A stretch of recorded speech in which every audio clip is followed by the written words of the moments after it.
Good afternoon, everyone, and welcome to the 2023 GESDA Summit. My name is Muriel Siki, and I will be your moderator today.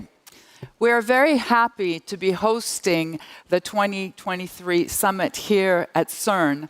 The Summit is the first major public event to take place in this brand new auditorium of the CERN Science Gateway. It was designed by world-renowned architect Renzo Piano and was inaugurated just a few days ago. We are here today to project ourselves in the future. We are living through an incredible time of scientific disruption at a pace never seen before. Yet scientific breakthroughs are deeply connected to geopolitical relationships and shifts. It is a challenge, and it is even truer today than it was just a few days ago. We are here to talk about solutions, about what science and diplomacy can bring to our future, solutions which must be inclusive in order to benefit our common human values. During the next 3 days, we will be joined by more than 1,200 participants from around the world, both here in Geneva and online. The program put together by GESDA is rich, with 30 different sessions addressing multiple topics. For example, there will be anticipatory briefing sessions from the 2023 Science Breakthrough Radar, which will inform us on what is cooking in the labs for the next 5, 10, 25 years. You will hear about the future of psychedelic medicine, secrets of the deep sea, and the next fungal pandemic, to name just a few. You will be able to participate in discussions with prestigious decision makers and guests about the potential impact of scientific and technological breakthroughs for the future of humanity and of our planet. We will discuss topics such as shaping the future of AI, defining the red line in research, and the importance of science diplomacy. Plenary sessions will include anticipating the future of peace and war. We will also discuss neuroaugmentation, and on Friday, you will be able to follow an exceptional high-level panel with foreign ministers and decision makers who will discuss artificial intelligence and quantum solutions for all. As you can see, the program is rich and varied, and we hope that you will engage with us on social media throughout the summit using the hashtag GESDA Summit. So I have given you a very quick overview of the summit. So let us take a few minutes to remind ourselves what the Geneva Science Diplomacy Anticipator is all about.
At this time, I would like to welcome the chairman of the GESDA Board of Directors, Peter Brabeck, who will tell us more about GESDA's objectives during the summit.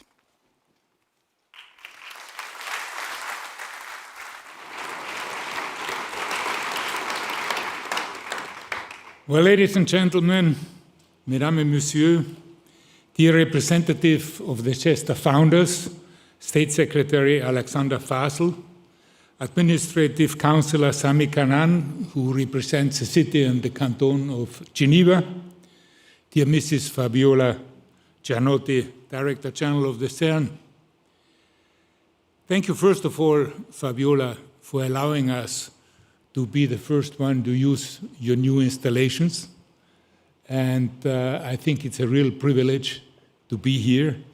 And you just inaugurated this last Saturday, and I'm sure you will tell us a little bit more about this afterwards. On behalf of the Geneva Science and Diplomacy Anticipator Foundation, I am pleased to welcome you all to the opening of the third Geneva Science and Diplomacy Anticipation Summit. I remember last year I said in my opening speech, we have important work to do in this summit, and I said we have little time to waste. And I repeat the same thing for this summit. We have a lot to do if you look at the program, and you heard about the program, and we have little time to act. If I look back in less than a year, exactly a year ago, we were not talking about ChatGPT. And ChatGPT rose to become the most prominent of a new generation of generative artificial intelligence systems. Now, the fast pace at which it was adopted meant that many of the profound questions about its use were left to be answered after the fact.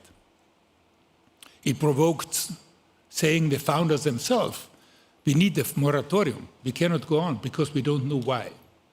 Well, I think this is a wonderful example of what we want to try to avoid with scientific breakthrough in the future. It is too late to talk about it, and it's too late to frame it when the breakthrough already has taken place. I think the world deserves and needs better than that. So all of us, citizens, scientists, political authorities, diplomats, businessmen, philanthropists, NGOs, we need more than belated debates about the implication of powerful new technologies such as artificial intelligence and ChatGPT. And the only way to do this is by anticipation. And anticipation is la raison d'être de GESDA. It is by projecting ourselves into the future, we aim to detect in advance the major scientific and technological advances that will change the way, not only how we live, but it's changing the way how we think, and it is changing the way how we behave. And by doing this, we aim to give society the time it needs to prepare for those changes, with the best possible transitions and the best possible concrete projects, and not to have to hold important debates about our future in a rushed atmosphere that is hardly conducive to the emergence of constructive long-term solutions. So I think we are gathered here, and I dare to say with a certain level of excitement and of anticipation, to cultivate a dialogue on future opportunities. The new edition of the GESDA Science Breakthrough Radar will be, as usual, our map and our compass to find our way forward. Since a year now, we have left behind GESDA as a test pilot. We have been reconfirmed by our founders that GESDA has a next life for 10 years, and we are now 1 year into the GESDA's scale-up phase. So the Swiss and Geneva governments trusted us 4 years ago to create a unique instrument for anticipation and action that also strengthens Geneva as a city of multilateralism, and that's exactly what we have been doing. As a Swiss foundation working from Geneva, we initiate public-private partnerships and projects with our communities of academics, diplomats, entrepreneurs, but also citizen. We are a bridge. We are a bridge between science, diplomacy, politics, and we try, and that's very important, we try and will do the best to be an honest broker of global solutions for future challenges. Our definite goal is to widen the circle of people who benefit from scientific and technological advances, as it is stated in the Universal Declaration on Human Rights. This year we are going to celebrate its 75th anniversary of the human rights. And in Article 27 it says, and I quote, "Everyone has a right to freely participate in the cultural life of the community, to enjoy the arts, and to share in scientific advancement and in its benefit." So sharing and assuring that everybody has access to the positive side of scientific breakthrough is part of the Human Rights Declaration. And I'm very proud today to say that the quality of our work has received not only the confirmation from the side of our founders, but also we have received further confirmation through the prestigious Wellcome, a charity based in London, which has decided to support us and fund the work to take forward our project to create a global curriculum for science and diplomacy, together with prestigious universities from Switzerland and abroad.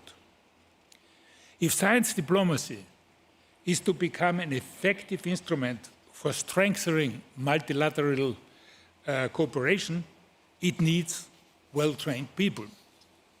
And therefore, GESDA, together with a broad coalition of academic, diplomatic and private partners around the world, will develop and implement a global framework for training professionals in science and diplomacy that is based on a set of commonly recognized skills and knowledge.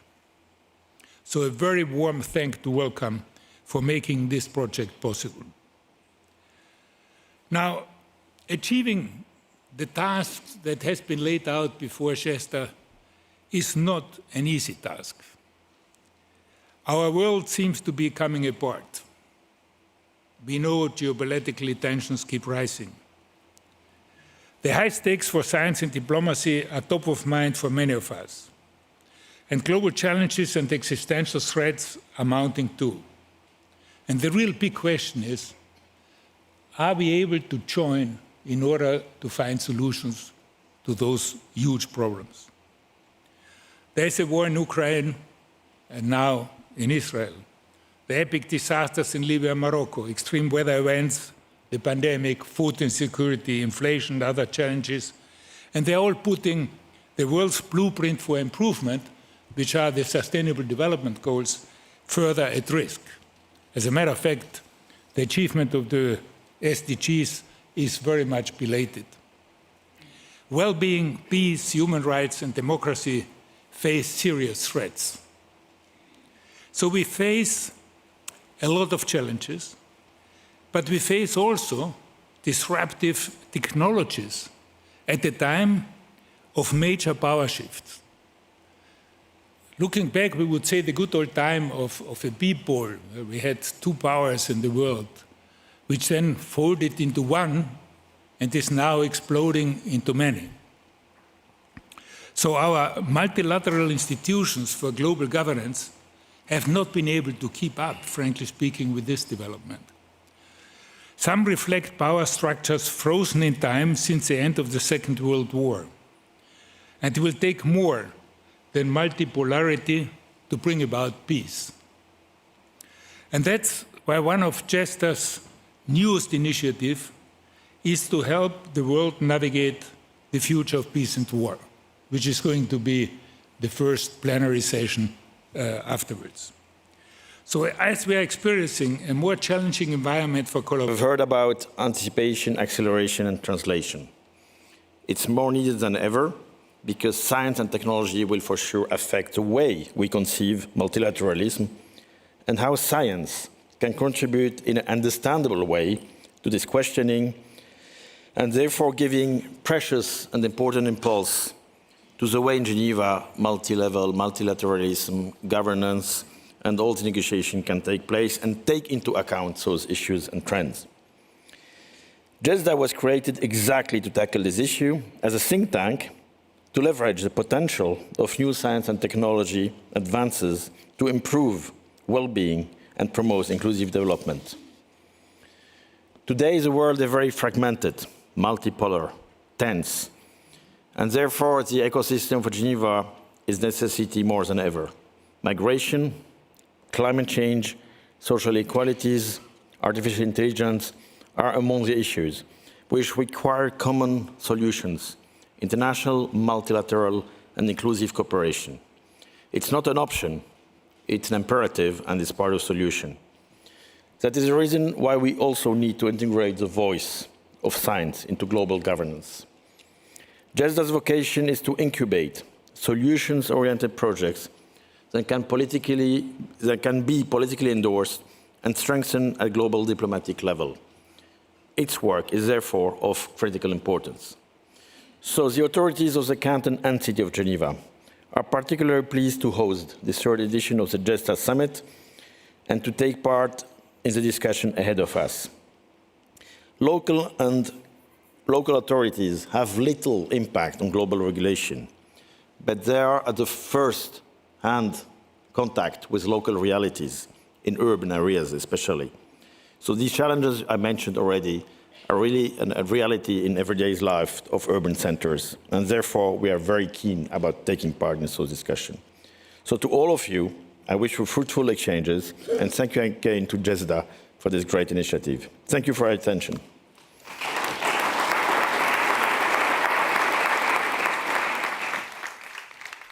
Thank you very much. As you've heard, we are extremely pleased to be almost inaugurating this auditorium today in this incredibly new building, an exceptional building. And we will now hear from the Director General of CERN, Fabiola Gianotti.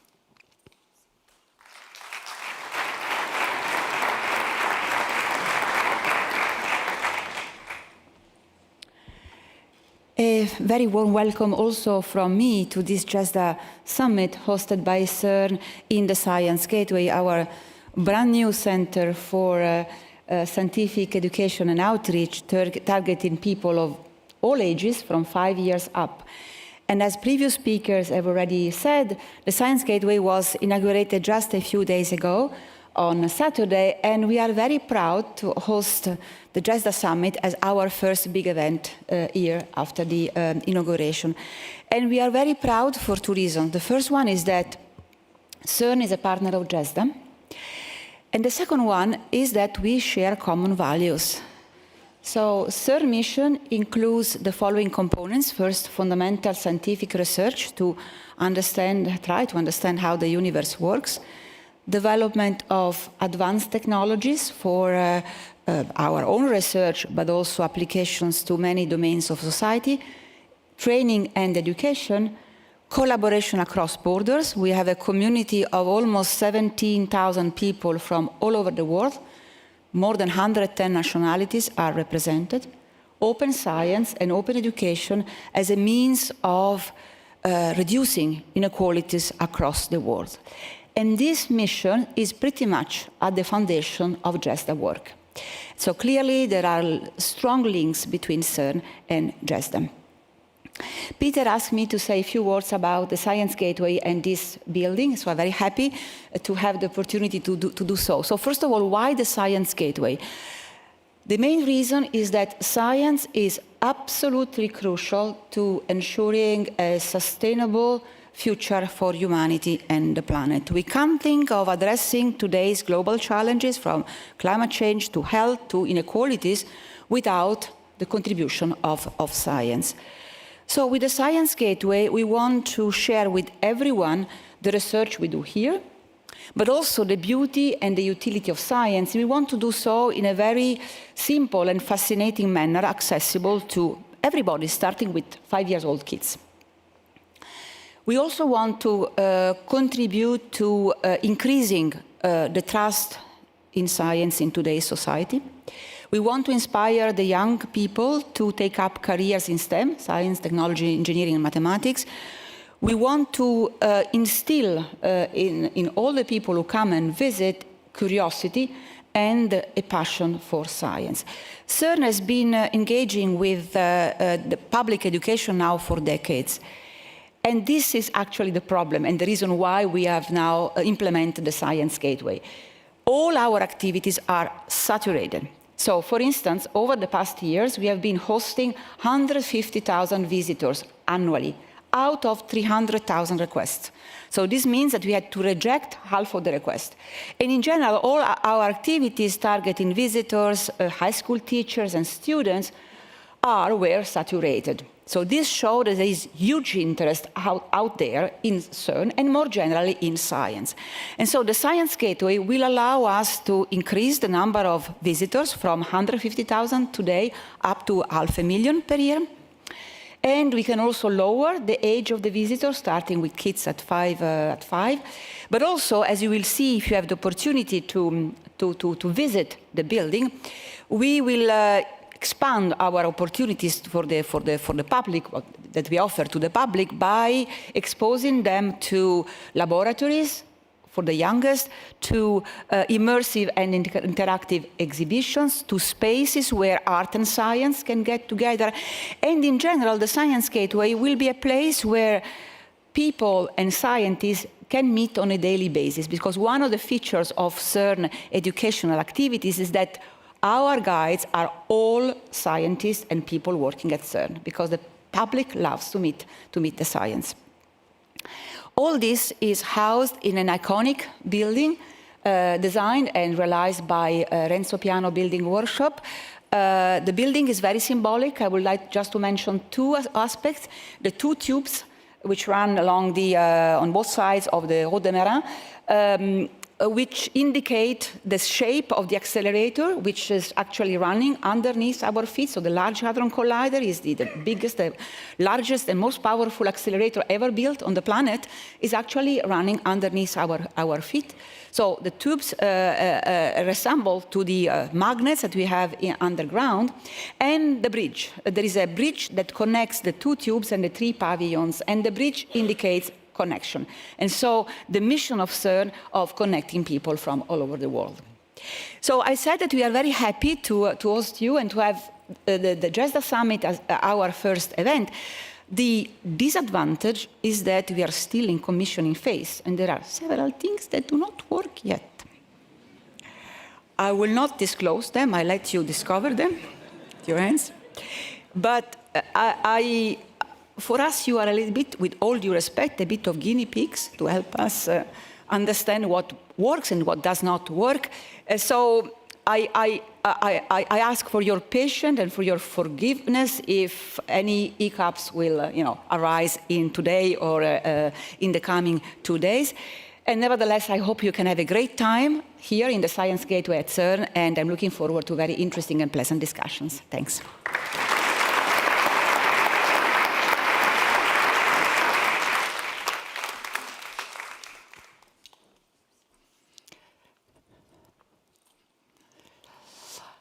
Let us now focus on the GESDA Scientific Breakthrough Radar. As you know, the fundamental innovation of GESDA is to truly start with the anticipation in science to get a sense of what the future holds in terms of scientific advances. Today, we are launching the 3rd edition of the radar. It is a neutral tool which gives an overview of forthcoming possible breakthroughs in science and technology.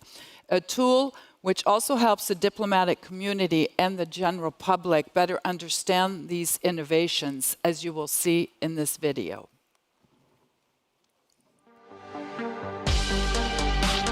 Featuring data from more than 1,500 scientists in 5 scientific platforms. The 2023 GESDA Science Breakthrough Radar dives deep into the most transformative scientific topics and issues. In an era of neuroaugmentation, what does it mean to be human? When advanced artificial intelligence is powered by quantum technology, how do we ensure the well-being of humankind and the sustainable future of our planet? As science and technology change the future of peace and war, how do we all live together? To answer these questions, we need to anticipate the science and technology breakthroughs of the future.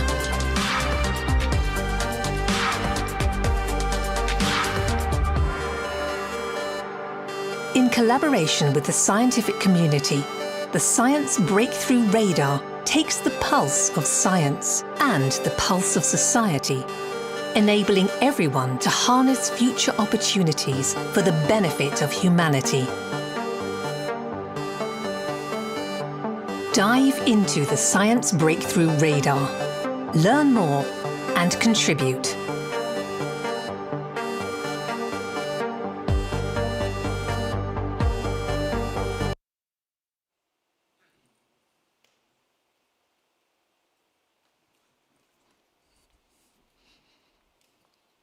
So to tell us more about this radar, can you please welcome Michael Hengartner, Chair of the GESDA Academic Forum and President of the ETH Board.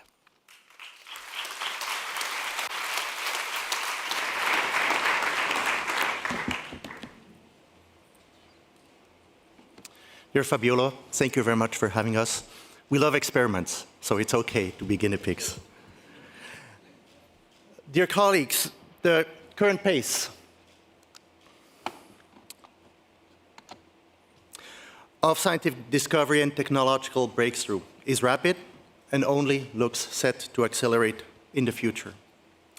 Recent breakthroughs in artificial intelligence are not only producing technology that are friendly, such as ChatGPT, Google Bard, that people can use on the street, they're also enabling further scientific breakthrough. Take, for example, DeepMind, a company which produced AlphaFold back in 2020, a program that can predict the structure of every single protein known or predicted to mankind. Advances in neuroscience have reached a point where implanted brain chips have allowed people to speak again or even walk after severe long-term paralysis. This past summer, 2 different laboratories used embryonic stem cells to create synthetic human embryo-like bodies, bypassing the fertilization of an egg by sperm. And an increasing number of scientists and engineers are asking fundamental questions, such as, can we develop a robot that can reason and make decisions that look human? Or can we engineer life from scratch?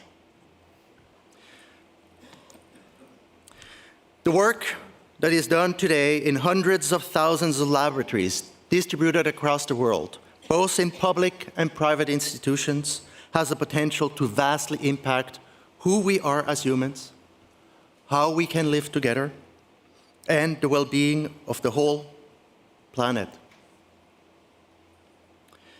Therefore, we need to learn to anticipate what science and technology breakthroughs could be coming next.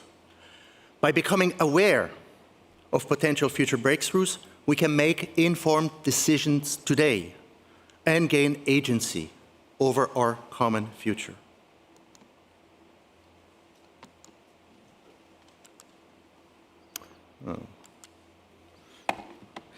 GESDA uses a process of science anticipation to identify potential advances in science and technology.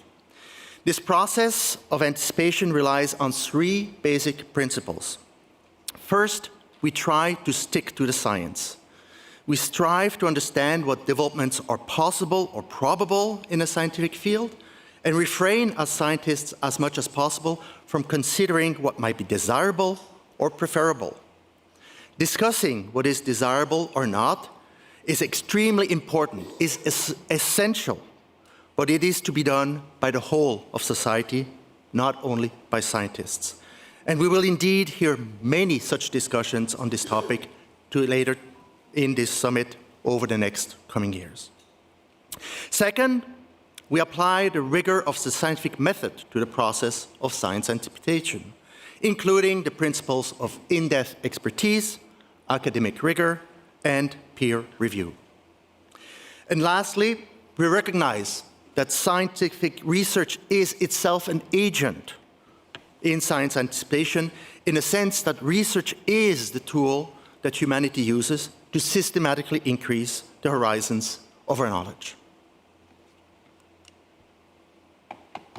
Over the past 3 years, we have worked together with 1,500 scientists from 73 countries around the globe through dedicated workshops, symposia, and surveys to identify the potential breakthroughs across 5 different scientific platforms spanning the physical, digital, life, and social sciences. The 2023 radar comprises briefings about the current state of the art for over 42 emerging topics, and for each of these 42 topics, it provides an outlook of potential developments spanning the next 5, the next 10, and the next 25 years. For the first time in 2023, we have also delved deep into 6 areas of the radar where we believe that there's a pressing need to understand the field and potential implications in more depth than what the simple radar was able to provide to us. First, our deep dive on neuroaugmentation provides an in-depth analysis of where research and technology may be taking us over the next few decades in this crucial field and what essential questions it brings with it. In our philosophical lens, leading philosophers provide insights into how the advances in the radar might change who we are as human, how we live together, and how we could live sustainably with the rest of our planet. The geopolitical lens provides a deep dive into the future of peace and war in relation with the breakthroughs that are anticipated in the radar, trying to understand the drivers of conflicts in relation to science and technology development over the next 25 years. The science lens sheds light on how the human right to science, embedded in Article 27 of the Universal Declaration of Human Rights, affects how we take part in and how we use scientific research, both now and in the future. The radar's digital pulse of society present in more details an insight into how public sentiment around the world is changing towards the different scientific topics included in the Breakthrough Radar, and our board member, Mamogeti Paken, will shortly give you more detail about this pulse. And finally, the incubation report on the Open Quantum Institute, we already heard it, will join an updated brief on quantum and advanced AI to provide the latest information on our very first initiative for supporting effective multilateralism.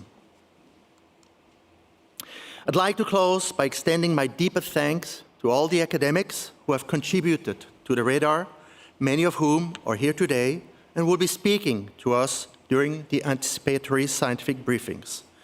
The insights provided by active scientists are absolutely crucial for the generation of the radar and for keeping it up to date year on year, and we are extremely grateful for their knowledge, their insight, and their participation. And finally, ladies and gentlemen, many thanks to you all for being present today, be it physically or online. Our Science Breakthrough Radar is intended to be used as a free and open resource by the global community.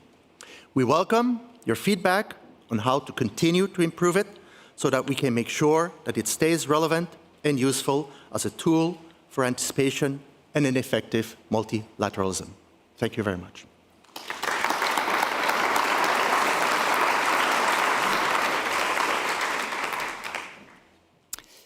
To dive a bit further into this year's radar and better understand why it is so important to inform the general public, please welcome Mamogeti Paken, Chair of GESDA's Citizen Forum and Professor of Mathematics Education, as well as a former Vice Chancellor of the University of Cape Town.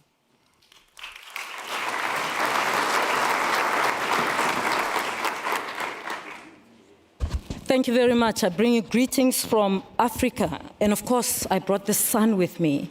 Otherwise, you wouldn't have it here today. Well, as Michael has highlighted, science and technology are advancing at an exponential rate. But science and technology are not happening. They are not happening in a vacuum. The advances that we cover in the radar are reshaping or will reshape how we see ourselves as human beings, the way we interact with each other, and our relation to the environment. And that means their applications, their potentials, and implications need to be discussed broadly, not only with the scientists who are able to come to the summit, but with people who don't even know that the summit is happening, including people in developing countries who are often left out from the conversations. Science and technology are so transformative that citizens of all backgrounds and regions in the world need to be involved in the conversation. It is important, therefore, that we include the voices of citizens in the conversations about what those anticipated breakthroughs mean for society. The first step is understanding what people think about science and technology and what actions people are already taking in relation to these anticipated advances. Only once we understand these sentiments and actions can we start collectively to think about how we can work with science and technology to reshape the future. And so within the 2023 GESDA Science Breakthrough Radar, we have used artificial intelligence to analyze over 10 million social media posts and 1.3 million articles in mainstream media on topics relating to the emerging breakthroughs captured in the radar. This analysis allows us to take the pulse of society on what people say and what people do about the emerging scientific topics across the 5 scientific platforms. Now, I know you might be sitting there and say, that's not all that society would be thinking, what you get on social media or in those media articles that you surveyed. That's true. But what we're presenting in the radar is an important gaze into what society thinks and does with emerging science and technology. This node graph represents data from media posts relating to our first platform on artificial intelligence and the quantum revolution. The nodes represent themes relating to the emerging scientific topics, and the connections between them indicate how they are linked in the discourse surrounding them. But what is really interesting is if we look at the sentiment around each of these topics, we see from all the green that, in general, most debates about those topics are positive. You can see the green and the yellow and the red. It shows that most of the discussions and the debates are positive. And this shows that, in general, society is very positive about the potential of new breakthroughs in these areas, despite the caution that is being called for around topics such as AI. We can see this trend towards positivity across the 5 different platform areas in the radar. And if we look by country, we can see how sentiment either changes or is the same across different areas of the world. I mean, of course, what's heartwarming is to see that even some of the areas in the world that we thought might not be discussing are discussing this. Of course, if you look at the radar, you'll see detail. For example, in Africa, which countries in Africa are actually getting this debate. And of course, you'll see that there are cases where there isn't much discussion. But we can see as well as how this is changing across time. We don't only see where it's taking place, we can see also how it's changing across time. Taking AI as an example, we can see that, perhaps unsurprisingly, given the concerns about its regulation and impact on society in the last year's data, there has been an increase in negative sentiment around this technology. There was a little bit of positivity in last year's data. Taking this one step further, the radar also takes stock of the actions citizens take in relation to the scientific advances. Whether these are citizen science initiatives, public awareness campaigns, or entrepreneurial activities. Beyond the radar, we're also looking to engage generations, future generations, directly through our GESDA Africa Youth Anticipation Initiative. And we do that online. For the second year running this year, this has brought together young people from the African continent to discuss the transformative potential of science and technology in society. Again, it is not exhaustive, but it's an important gaze into these discussions and the transformative potential of science and technology as the young people of Africa see it. This is fundamental to ensure our education systems are preparing the next generation of leaders in these debates. Young people will inherit the future, and they need to be involved in the decisions on how science will be deployed for the addressing of global challenges.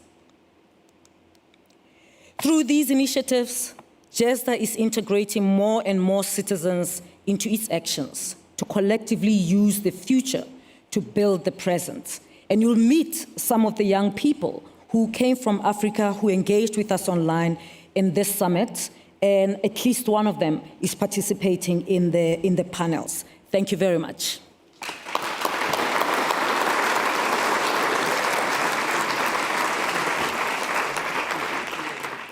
Thank you, Professor Pakeng.